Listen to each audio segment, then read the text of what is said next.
Good morning, students. We'll continue with the 11th Standard Economics Distribution Analysis, Chapter 6.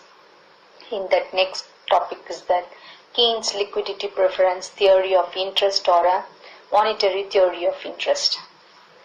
So this interest was given, liquidity preference theory of interest was given by the Keynes in the year 1936. He has written his theory in the books, his famous books is called as General Theory of Employment, Interest and Money. So according to him, the interest should be, it should be calculated in the form of money. That reward has to be given for the specific period of time. For example, the interest has been fixed for the 2 months, how much interest has to be paid. After 1 month, if you are paying, means how much the interest has to be paid. So the specific time has to be fixed. That's what he was telling. So in that next topic is that meaning of liquidity preference. Liquidity preference means the people wanted to hold the money. கையில எவ்வளவு காசு வச்சிருக்காங்க. Not rather than keeping in the form of a gold or in the form of asset or in the form of a land building or a security. It should not be like that. The people wanted to keep the money in the form of a money in their hand. That is what is considered to be as a liquidity preference. For that, the motives of why the people wanted to keep the money in their hand as a liquidity preference means they have 3 motives.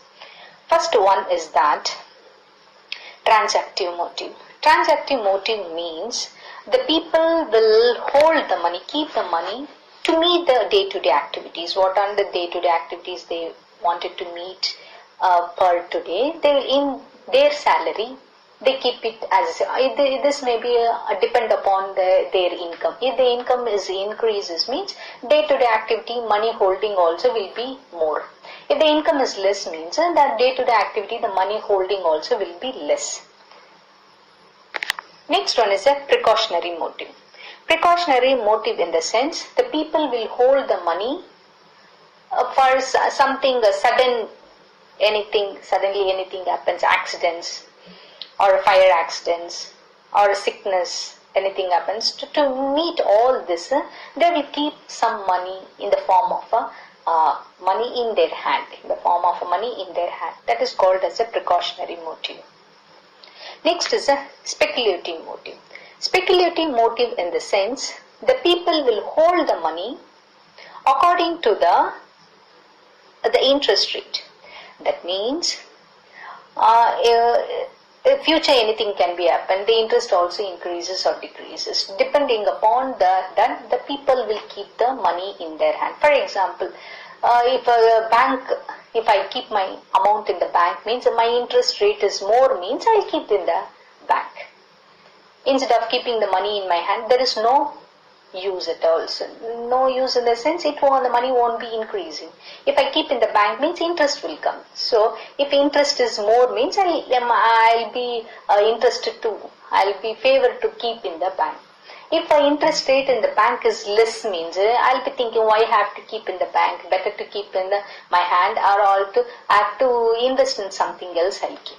So that interest rate will decide you have to keep the money in a hand more or not.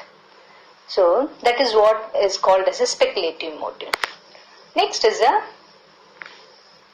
determinant rate of interest. Determinant rate of interest means, according to Keynes, what he was telling, the rate of interest is determined, set, or it can be meant according to the demand of money and the demand of supply of money. That means supply of money should be equal to the supply of demand of money. It should be there. So how the interest rate will determine the supply of money means it can be depend upon the policies of the central government or a government. If the central government wanted to supply the more money means the interest rate will decreases. If they stop supplying the money means interest rate will increases. So vice versa. This interest rate can be increases or decreases depends upon the central government policies only. How the central government will decide that means it will be depend upon the national income. If my national income is more means the supply of money will be more. Less means less. Vice versa it will happen. Next is that equilibrium between demand and supply of money. So here LP, that means the liquidity preference, is shown in the supply curve. For example, this can be explained using the diagram. If your M2 to M2, that is the center line, the blue color line you can see there, no? That is the money supply curve, demand curve or money supply you can see. That can be depend upon the speculative motive, how much the money you have to hold in the hand. So the speculative, in the sense, as I said before, if interest rate increases means the money what you are holding in the hand will decreases. If the interest rate decreases means whatever the money hold in your hand will more. Interest rate increase ஆனனா கையில காசு வச்சிருக்க மாட்டேன். Decrease ஆச்சுன்னா கையில காசு வச்சிருக்க. That's what they meant to say. So, if that both will be intersect at the point of equilibrium point E. Suppose the holding of a equilibrium liquidity preference increases. That means that in the upper curve you can see. That upper curve you can see there L1 to P1. L1 to P1. It is the upper curve increasing. So here you can see supply of money is same, that M curve it does not move M1, M2 to M3 or M4, it did not. It is very constant. So that cannot be, this did not determine. So here what they are telling, money supply alone can be considered. Demand for a money should be equal to the supply of money. So this, how it can be means it will be influenced by the rate of interest. This can be determined by the rate of interest. How the rate of interest can be, as I said before, it will be dependent upon the national income only. So here is one more diagram you can see. Suppose LP remains constant. LP remains constant, the center line, green color line is constant. Means money supply is M2. Interest rate is I2. That means money supply is OM2. Interest rate is OI2. Constant. Center line constant, equal it is there.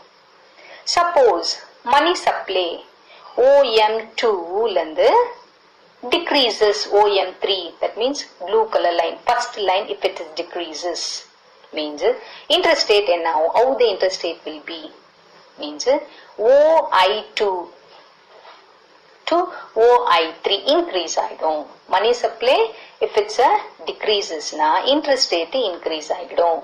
See in the side line you can see interest rate OI2 லந்து OI3 if it's keep on moving upward direction.